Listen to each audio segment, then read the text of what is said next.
1절에서 3절까지 말씀 보겠습니다. 다 함께 한 목소리 읽습니다. 예수 그리스도의 계시라. 이는 하나님이 그에게 주사 반드시 속히 일어날 일들을 그 종들에게 보이시려고 그의 천사를 그 종 요한에게 보내어 알게 하신 것이라. 요한은 하나님의 말씀과 예수 그리스도의 증거 곧 자기가 부른 것을 다 증언하였느니라.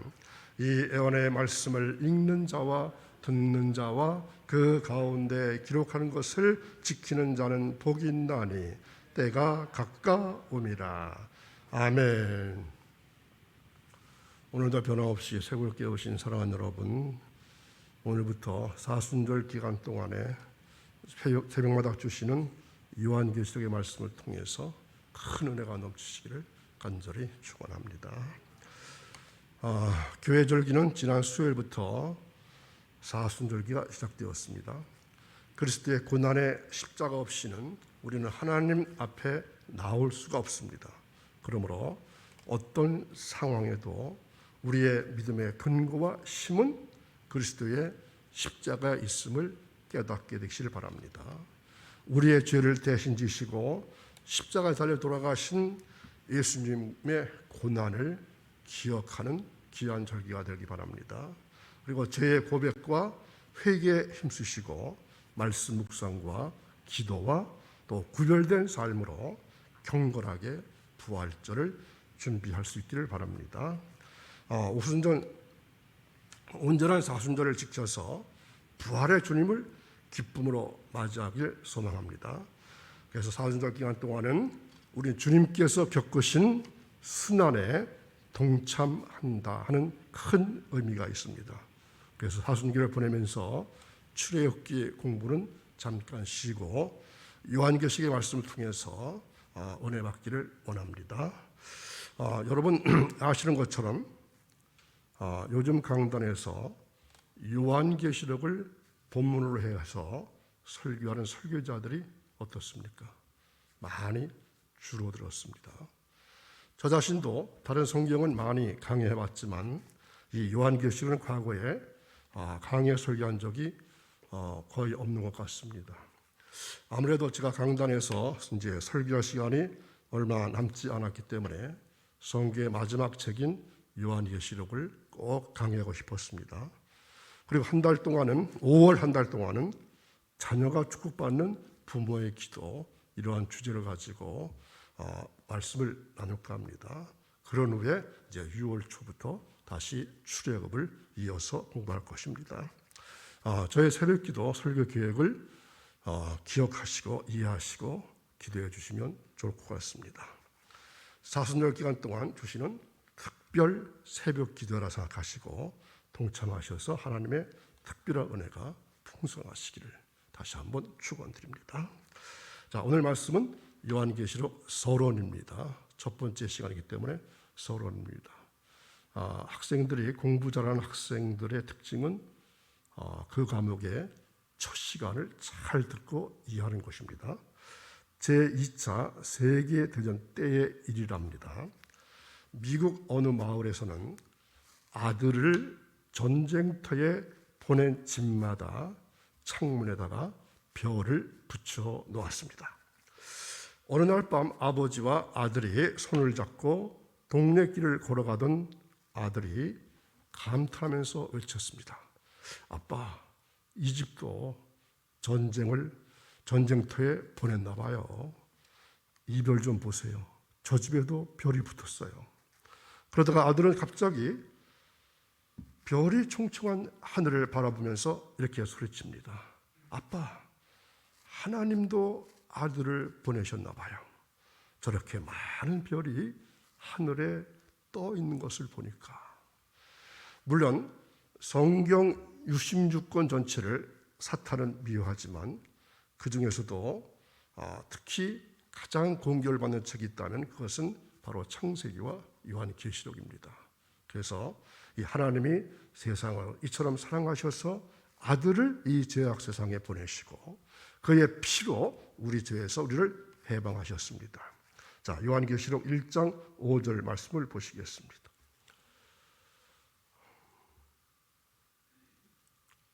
또 충성된 증인으로 죽은 자들 가운데서 먼저 나시고 땅의 임금들의 머리가 되신 예수 그리스도로 말미암아 평강이 너에게 있기를 원하노라. 우리를 사랑하사 그의 피로 우리를 해방하시고.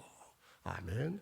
우리가 해방받은 것은 예수님의 피 때문에 우리가 해방되었습니다. 요한계시록은 바로 이러한 예수 그리스도를 우리에게 소개하고 있습니다. 그래서 1장부터 8장까지는 요한계시록의 서론 부분이다 이렇게 볼 수 있습니다. 그래서 이 부분은 특별히 8장까지는 전형적인 고대 서신, 편지의 양식을 사용하고 있고 저자와 기록 목적과 서신의 성격과 핵심 주제들을 소개하고 있습니다.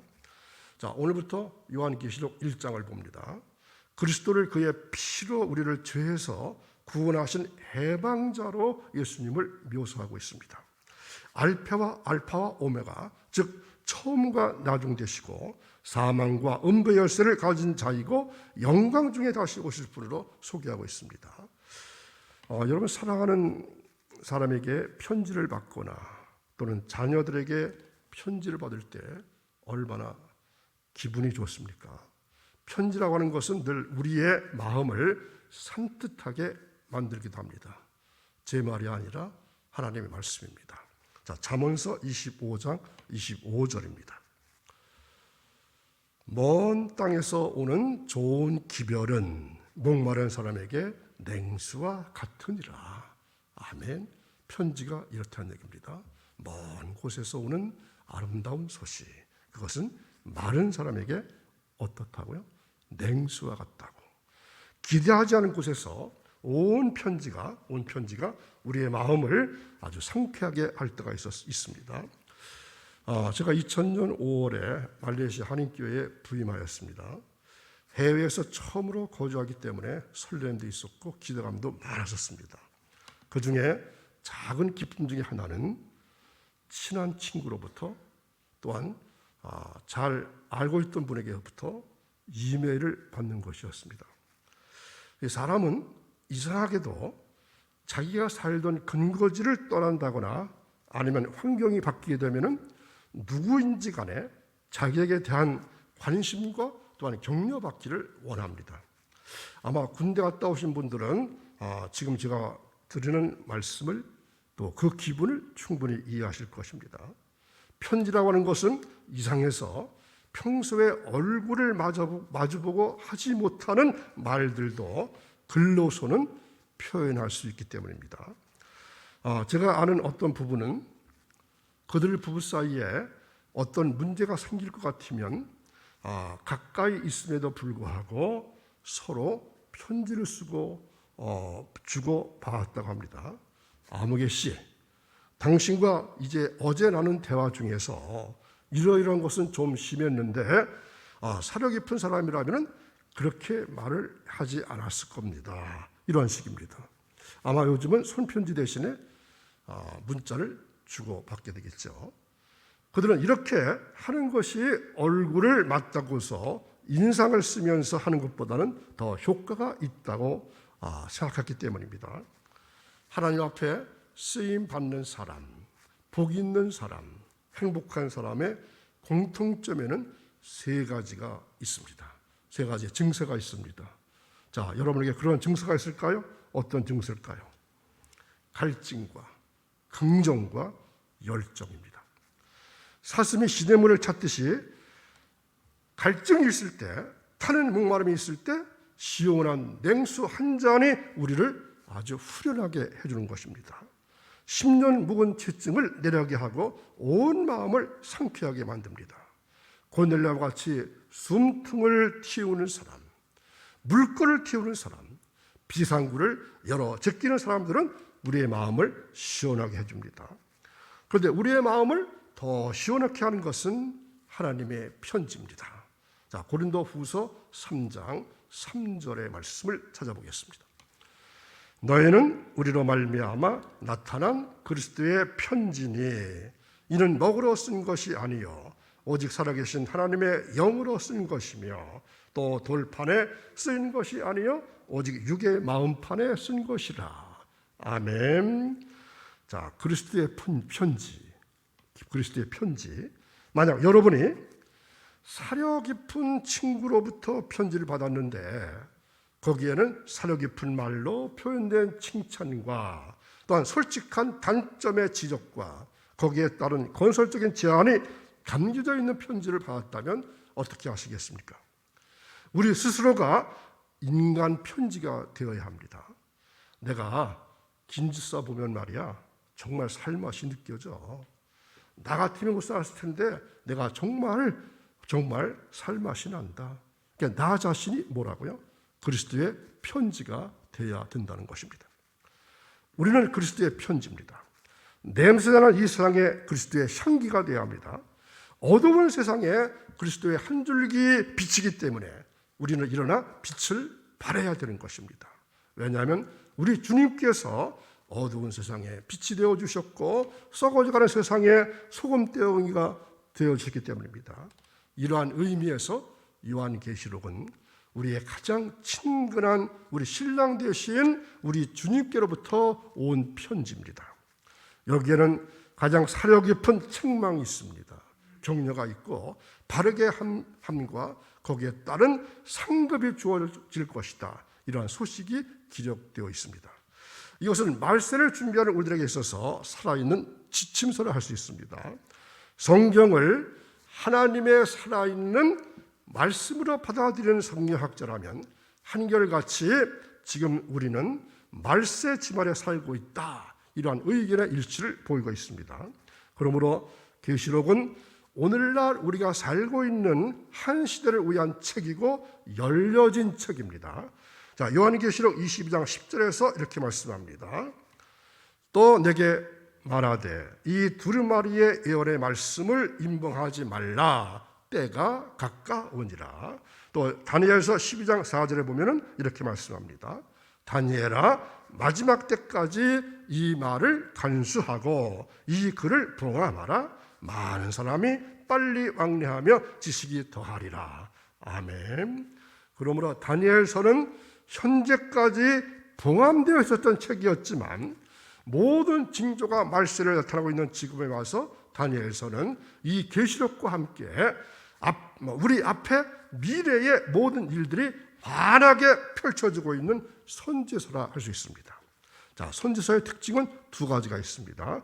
하나는 미래를 미리 준비하도록 계시한 것이고 또 하나는 지금 현재의 문제들을 위해서 하나님께서 자신의 종들을 통해서 죄를 지적하고 회복할 것을 촉구하는 말씀입니다. 그래서 이 두 가지 특징을 요한계시록은 가지고 있습니다. 그러므로 그 어떤 시도도 그 어떠한 이론도 미래와 현재를 대비하도록 주신 계시록을 우리에게서 빼앗을 수가 없습니다. 그러나 아직도 사탄의 그럴듯한 속삭임에 얼마나 많은 하나님의 사역자들이 속아서 아직도 계시록을 닫혀진 상태로 하나님의 강단에서 방치해놓는 것을 볼 수가 있습니다. 사탄은 다가와서 계속해서 속삭입니다. 아무도 이 책을 이해할 수 없어. 또한 모든 사람의 의견이 일치가 되지 않고 너무 어려운 비유가 많고 상징어도 많고 환상적인 표현으로 가득 차 있기 때문에 인간의 한계로는 이해할 수 없어. 이렇게 끊임없이 사탄은 속삭입니다. 많은 사람들이 이 계시록을 미래에 대한 예언적인 하나님의 계획을 나타낸 것으로 생각하는 사람이 많습니다. 그러나 그것보다도 주된 목적은 우리 주님 되신 예수 그리스도가 어떠한 분이신가 하는 것을 나타내 주신 것이 첫 번째 목적임을 우리는 잊어서는 안 될 것입니다. 우리는 이 차기에서 하나님의 이스라엘의 메시아로 다윗의 보좌에 앉으신 것을 볼 수 있을 것입니다. 또한 주님의 교회의 머리로서 모든 권위를 가지신 분, 핏값 주고 산 주님의 교회의 주님으로 계신 것을 볼 수 있게 될 것입니다. 그리고 그는 온 세상을 심판하실 심판의 주로서의 예수님을 나타내 주고 있습니다. 그렇기 때문에 이 책을 바르게 알기 위해서는 메시아로서, 교회의 주님으로서, 또 온 세상의 심판주로서 이 세 가지 측면의 관계를 분명히 아시고 이해할 수 있어야 합니다. 그동안 역사 가운데 가려졌던 예수님의 현재와 미래와 영광이 하나님께서 마치 베일을 벗기듯이 훤히 드러내 놓으실 것입니다. 그래서 이것을 영어로는 리벨레이션 이렇게 말합니다. 계시라는 것입니다. 그 뜻은 열어 보인다 혹은 나타내 보인다. 영적 세계의 비밀, 내세의 비밀, 재림의 비밀을 열어서 보인다 이런 뜻입니다. 또한 요한계시록은 신앙의 승리를 말하는 책입니다. 자, 성경의 주제를 얘기할 때 구약을 한마디로 요약하면 뭘까요? 주님이 오신다. 신약은 주님께서 오셨다. 요한계시록은 주님이 다시 오신다. 요한계시록이 바로 이러한 책입니다. 다시 오실 그리스도를 보여주는 책입니다. 지금 세상에서는 신자와 불신자가 구분이 안 될 수가 있습니다. 또 신앙이 주는 유익이 무엇인지 납득이 안 될 수도 있습니다. 하지만 주님께서 다시 오시면 얘기가 달라집니다. 그때는 신자와 불신자가 분명하게 확연히 구분됩니다. 우리한테 있는 신앙이 얼마나 귀한 것인지 분명히 드러납니다. 그러나 요한계시록은 이단의 종말이 어떠한지를 보여주는 책이기도 합니다. 요한계시록은 이 세상 종말에 있을 일에 대한 호기심을 자극하는 책은 아닙니다. 언제 어떤 일이 있을지를 숨겨놓은 암호문서 같은 것도 아닙니다. 하나님께서 이 세상 주인이기 때문에 하나님을 바로 섬겨야 한다, 이러한 사실을 말하는 책입니다. 우리가 그리스도의 신부가 되기 때문에 신랑 되신 예수님을 만날 날을 고대해야 한다는 사실을 말씀하기도 합니다. 요한계시록을 통해서 알아야 할 것은 666이 누구인지, 아마겟돈 전쟁이 언제 일어난지가 아닙니다. 언젠가 주님이 오신다는 사실이고 우리는 주님을 기다리는 사람들이라는 것입니다. 이 세상을 살아가는 우리의 모든 삶이 주님을 기다리는 삶이어야 한다는 사실입니다. 자, 오늘도 새벽을 깨우시고 귀한 말씀 들으시는 사랑하는 여러분, 이제 주님 맞이하실 준비를 하시기 바랍니다. 이 사순절 기간을 보내면서 우리가 입고 있는 예복에 더럽고 지저분한 오물이 묻어 있지는 않은지 점검해 볼 수 있기 바랍니다. 우리가 주님 맞을 때 무슨 말을 해야 할지 그 대답을 준비하고 있는지 자문해 볼 수 있는 기간 되길 바랍니다. 세상에 속한 삶을 살고 있지는 않으신지요? 재물 사랑하기를 하나님보다 더 사랑하지는 않으십니까? 아직도 자기중심적인 삶을 살고 있지는 않으십니까? 이 시간 다 눈을 감으시기 바랍니다. 그리고 주님의 음성에 조용히 귀를 기울여 보십시다. 주님을 향한 마음을 한번 열어보시기를 바랍니다. 사랑의 하나님 아버지, 이 시간 저희들이 갈보리 산 위에 험한 십자가를 바라봅니다. 우리를 위하여 십자가를 지신 주님께 감사와 찬송을 드립니다. 예수 그리스도의 보혈로 우리가 정결케 되었고 그 보혈의 피로 우리가 값없이 의롭다함을 얻었음을 고백합니다. 이제 우리는 주 안에서 자유하게 되었고 하나님의 자녀로서의 삶을 살아가지만 실천 못하는 부끄러움이 있사오니 용서해 주옵소서. 지금은 사순절 기간입니다.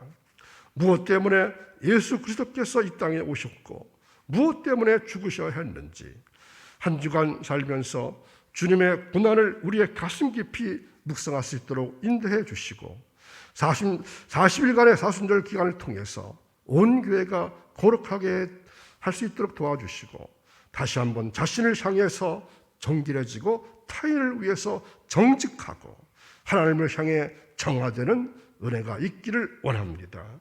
예수의 사랑으로 충만한 교회가 되기를 원합니다. 우리가 십자가를 바라볼 때마다 마음의 큰 고통이 사라지고 우리의 눈이 밝아 주님을 보게 됨을 감사합니다. 예수 그리스도의 십자가가 있기 때문에 오늘 우리가 있고 예수 그리스도의 죽음 때문에 우리가 살 수 있음을 감사하게 하여 주옵소서. 우리에게 산소망이 되시려고 첫 열매로 다시 사신 주님을 의지하며 이제 우리도 죽은 후 다시 부활의 열매가 되는 날을 사모하며 기다립니다. 주님 오시는 그날까지 우리가 여전한 믿음을 지킬 수 있도록 도와주시고 또한 인도해 주옵소서. 주님의 놀라운 은혜를 덧입는 것으로 끝나는 것이 아니라 이제 그 은혜를 알지 못하는 모든 사람들에게 전파하고 나누어 줄 수 있도록 도와주시옵소서. 주님의 사랑을 전하는 은혜를 허락해 주옵소서. 그래야 온 세계의 모든 열방들이 주님의 은혜를 덧입게 하시고 날마다 감사하는 은혜와 역사가 있게 하여 주옵소서. 사랑하며 섬기는 우리 생명나무 교회가 예수 그리스도의 복음을 높이 드는 교회가 되기를 원합니다. 사순절 기간을 지키면서 더욱더 거룩해지고 더욱더 사랑이 많아지고 더욱더 주님의 은혜로 넘쳐난 교회 되게 도와주옵소서. 큰 교회가 아니라 큰 믿음이 살아있는 역동적인 생명나무 교회 표처럼 하나님 사랑, 이웃 사랑을 더 많이 실천할 수 있는 성도들 되기를 원합니다.